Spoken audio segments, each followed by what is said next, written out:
Psikologi Perkembangan mengenai perbedaan teori SCG M. Freud, Alfred Adler, dan Carl Gustav Jung. Perkenalkan, kami dari kelompok 1 yang beranggotakan Debra Masilia, Sela Dara Puspita, Aires Alatifah, dan Budi Aryadi. Berikut penjelasan materi dari kelompok kami. Selamat menyaksikan.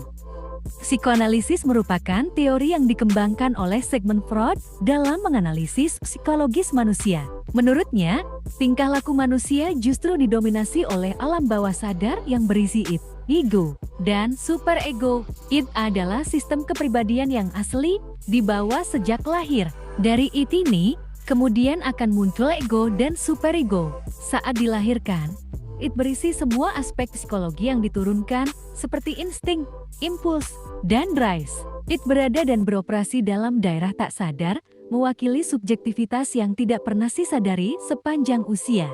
Id berhubungan erat dengan proses fisik untuk mendapatkan energi psikis yang digunakan untuk mengoperasikan sistem dari struktur kepribadian lainnya. Selanjutnya ada ego. Ego berkembang dari id agar orang mampu menangani realita, sehingga ego beroperasi mengikuti prinsip realita reality principle, usaha memperoleh kepuasan yang dituntut id dengan mencegah terjadinya tegangan baru atau menunda kenikmatan sampai ditemukan objek yang nyata-nyata dapat memuaskan kebutuhan.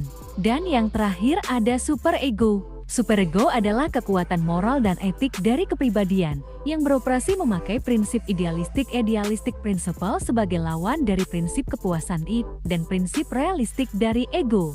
Berikut adalah kelebihan dan kekurangan dari teori psikoanalisa oleh Sigmund Freud.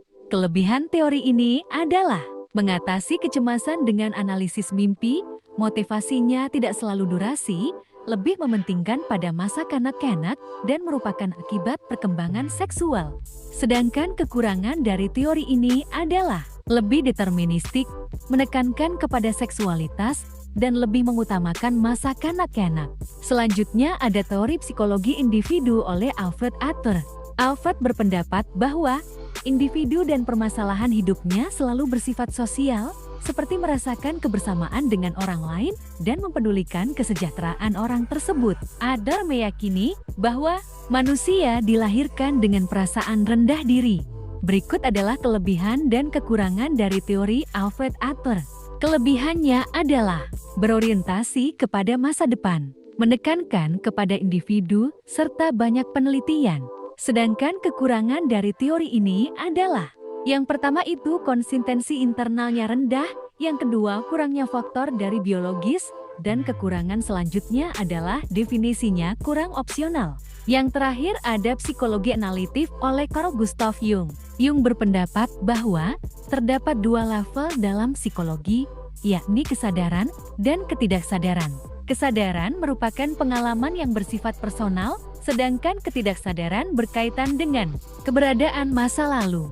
Di titik ini, Jung sampai pada kesimpulan bahwa psikologi andil membentuk dan mengubah kepribadian, dan kepribadian tercipta melalui sebuah proses evolusi psikologi yang kompleks dan mutual. Berikut adalah kelebihan dan kekurangan dalam teori Jung. Kelebihannya adalah ketidaksadarannya kolektif itu mitos dan berdasarkan pada MBT. Sedangkan kekurangannya adalah teori ini spekulatif, metafisik, serta sulit dan falsifikasi.